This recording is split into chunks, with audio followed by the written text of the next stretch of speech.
This is Paul McKenna for PT Boxing. I'm here today down in Manchester with me, Martin Murray. How are you, mate? Okay? Hey, mate, you alright? So, mate, press conference today, May 7th, next out, and looking forward to it now.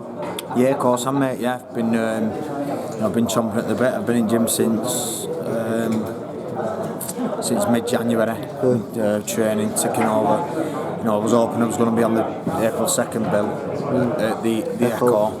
Obviously, I've always wanted to fight there, and I fought there last June. I think it was, and I loved it, mate. I loved it, so I wanted to be back on there. That didn't work out. There was talk of me then April 9th in at the London, yeah, so I mean, I don't know what happened there, but now I'm here, May the 7th, so buzzing, mate. Just happy I've got a date. I think it's 7 weeks away, I think. 7, 8 weeks away, something like that.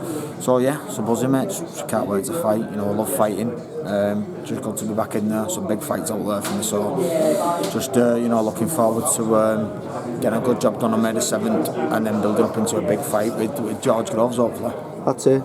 As you just touched on there at the end, George Groves, obviously, he just mentioned that, you know, basically almost finalised the deal for you and George. Yeah. I know you've always said since day one you want to be involved in these big domestic fights, and it didn't really work out at middleweight, but now you've moved up, you've got a chance to, I suppose domestically it doesn't come any bigger than Groves. No, it's big, obviously. I don't know what's going to be on the line. Hopefully there's going to be something.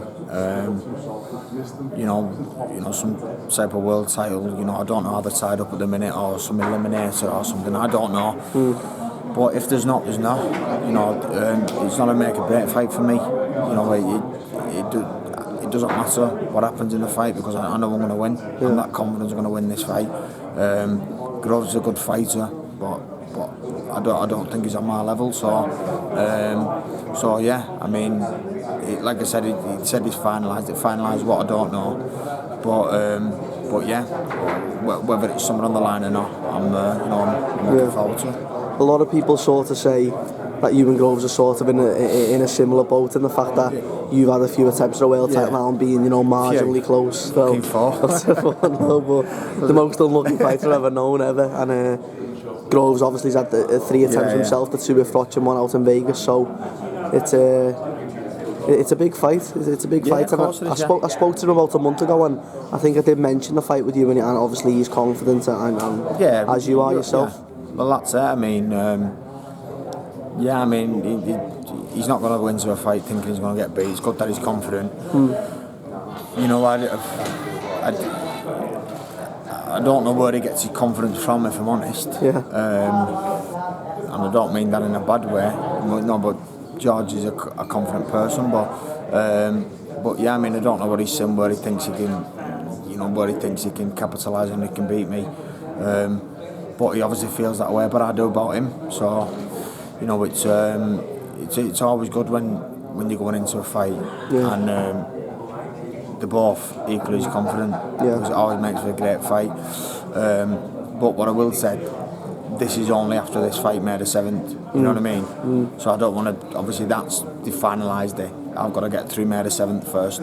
So I'm completely focused on him at the minute. That's him. I'm saying him, I don't know who it is, but I'm completely focusing on that day. 7th, And then obviously, hopefully, everything goes well.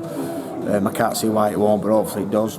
And then, we can move on to bigger and better fights. That's it. Obviously, the world title's still obviously the main aspiration for you, obviously, to get your hands on that. But it's very much alive. It is. It's there, mate. It's very much alive.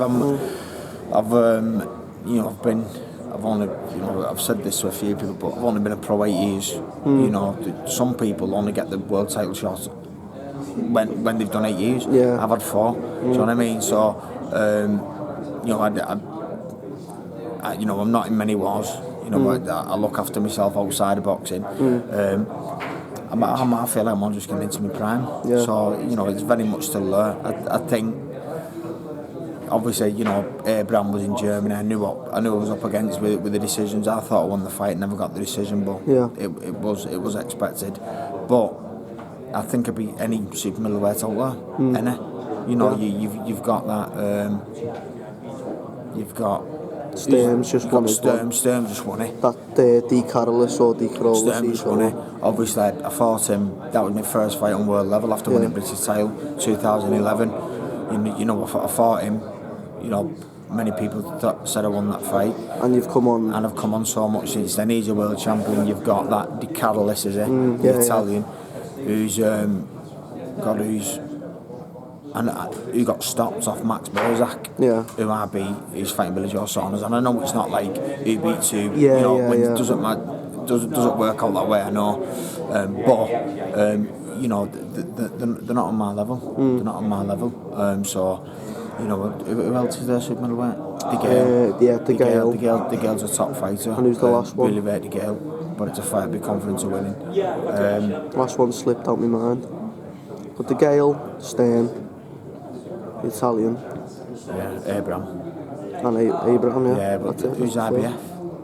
De Gale's IBF, isn't it? Yeah. Yeah, I don't know anyway, but I think it's De Gale, Stern. Yeah. That Sturm and Di Catalis are at the same weight though, aren't they? Yeah. WBA. Who's WBO? Because there's I don't know anyway, but there's some great fights out there for me, and I'm confident. I'm confident, of beating them all. So yeah, I'm just happy I've got options.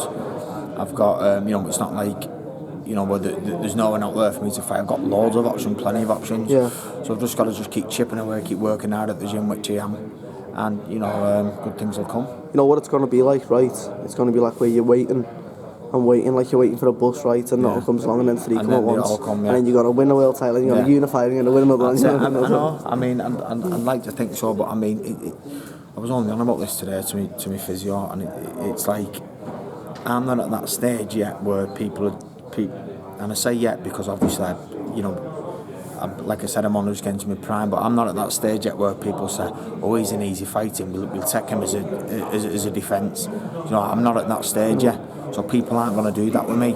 So I'm always going to struggle if I get these world title fights because I'm a live opponent. Why would they want me? Yeah. Do you know what I mean? So I understand that about the game, but I'm focusing now on fighting more at home because I've been away a lot, fighting more at home.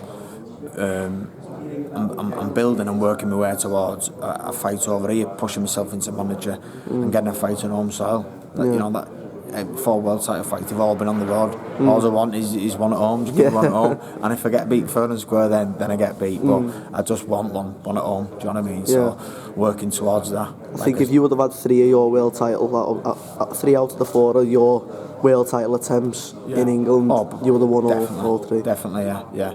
I think Stern was only debatable because it was in Germany. Split decision against Abraham, I thought I won it.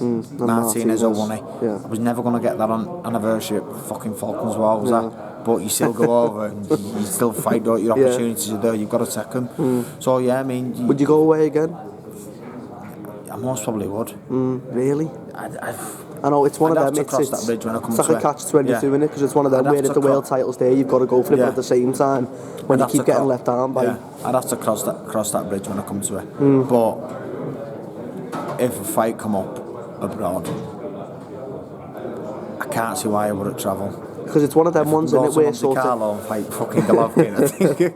I think I'll go anywhere and fight anybody. It's like one of them where you look at the fight and you think, right, you know what, either way I know I'm gonna do enough to win, so this time I'm gonna get it, and it's just been so unlucky for I know, mate, I know, but it is gonna come. Gotta stay positive, of course, mate, it will, and it will come. One day you'll be sat up there with the world title and defending it instead. Yeah, that's the one, Paul, that's the plan.